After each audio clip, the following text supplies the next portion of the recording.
We'll talk with pro-life leader Father Frank Pavone, the National Director for Priests for Life. Plus, we're joined by Steve Aden, the Chief Legal Officer for Americans United for Life.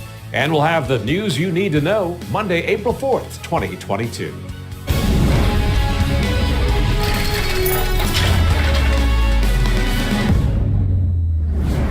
Good evening and welcome to CenterPoint. I'm Doug McKelway. Tonight, we're going to focus on what is easily the most important issue of our time, life. Thousands of lives are being wiped out in Ukraine with no end in sight to that war. And for more than 2 years now, we've kept close track of how to save lives from the spread of COVID. We hear about the increasing number of lives being taken by increases in crime and even an increase in highway deaths. But what is easily forgotten in all of that are the nearly 900,000 lives taken by abortion each and every year, lives of those who are least able to fend for themselves. And tonight, we have two of the most active national figures fighting for the unborn. Joining us tonight, pro-life leader Father Frank Pavone and the most active pro-life attorney in the country, Steve Aden. Gentlemen, thank you very much for joining us. It's a pleasure to have you here. Thanks for having us. Since we have no oppositional voice here, I'm going to play that role for some of this question to better elucidate our audience about the arguments they heard, that the Supreme Court heard in the Mississippi case, and what decision they may or may not come to when we expect a decision perhaps in late June. First of all, our viewers here at the TBN network are fiercely loyal to Donald Trump, not because of his personal peccadillos or his bravado or the way he ran his life or some of his mannerisms, but because, more than anything, because of his Supreme Court picks. We're talking about Justices Gorsuch, Kavanaugh, and Coney Barrett. Each of those three had tremendous reverence for what is the Latin term stare decisis. In plain English, that means precedents, Supreme Court precedents. They believe in letting established law stand. Roe v. Wade is established law for over 50 years.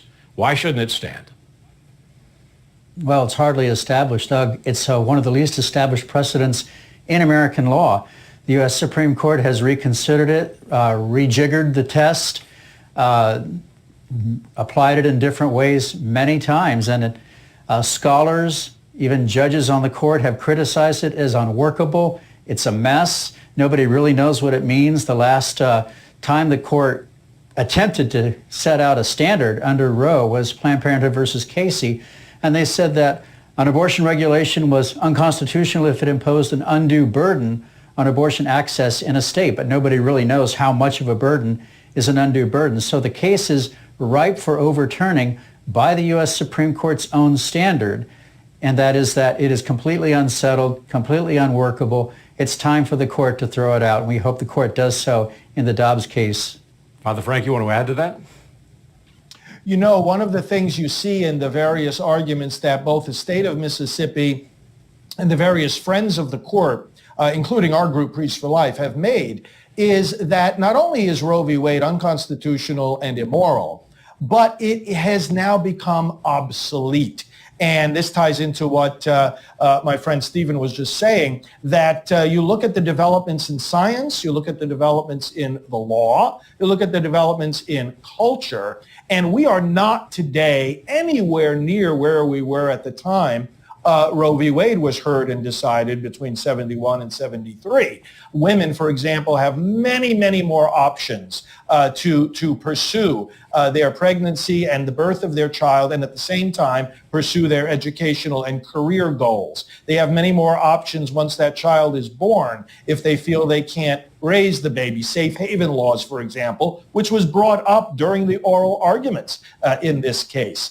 Science, we know much more about the unborn child now than we've learned more in the last 50 years than we knew from the beginning of human history. And ironically, this is the very period where we have deprived them of protection.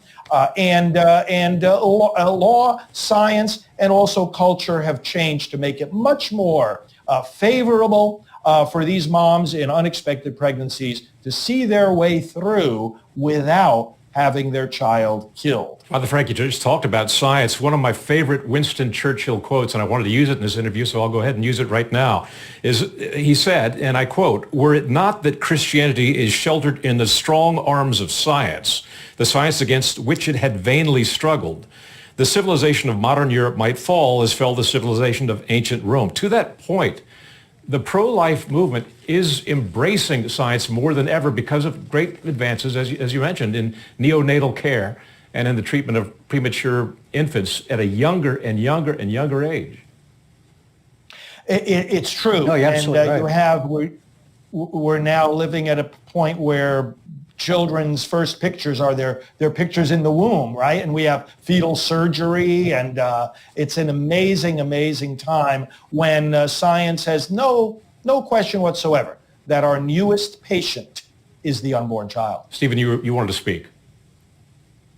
No, that's absolutely true. Life begins at conception. It's a scientific fact. Embryology textbooks confirm that.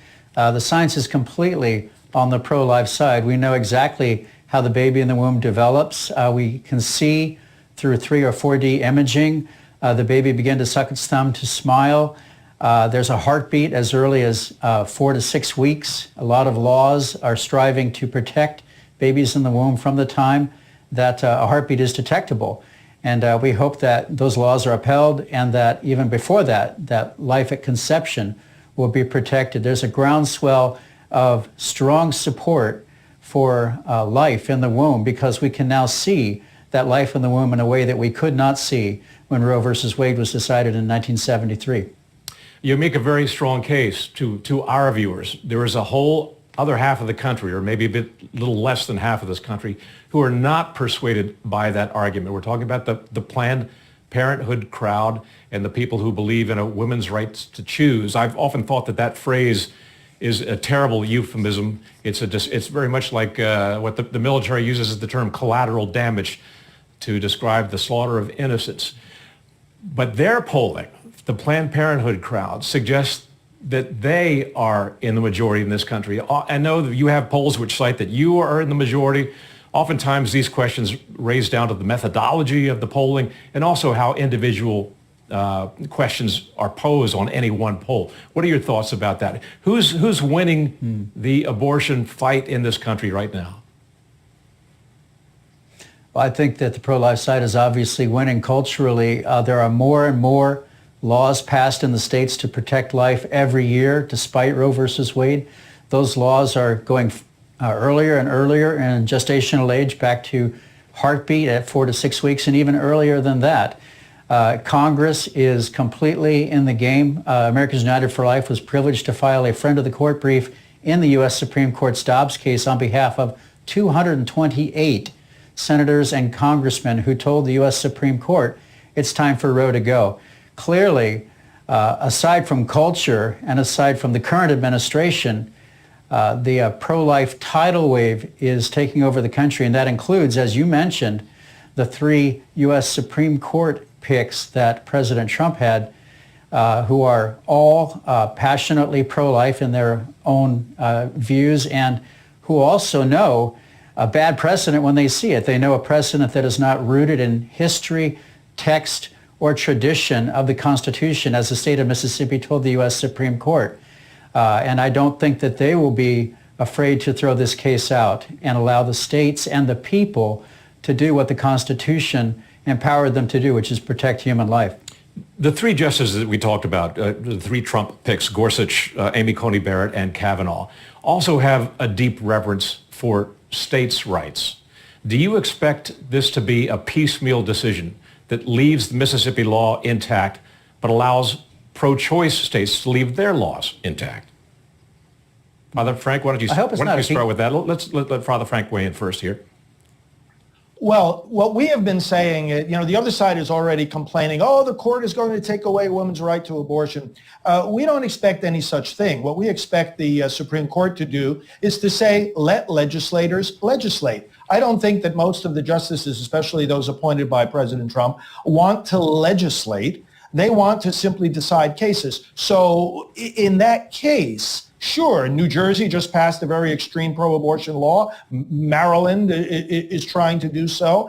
They can still do what they are doing. But the difference is this. The legislators are not going to be able to hide behind the robes of the judges. Many legislators are content to say, hey, listen, I'm against abortion personally, but it's out of my hands. The court took it out of my hands. We can't prohibit it. Well, hopefully Dobbs will take away that excuse. And what we will say then is, okay, to the other side, Planned Parenthood crowd, as you said, Doug, we'll say to them, make your case. If you think it's okay to dismember and decapitate these babies, make your case to the voters and to the legislators. And if you can persuade them that that's okay to do, well, then you can pass your laws accordingly. But if we make our case better and we're convinced that our case is more persuasive, then those states will be free to protect those unborn children, just like so many states want to do already. Gentlemen, hold on to that thought. Much more to come. We'll be right back.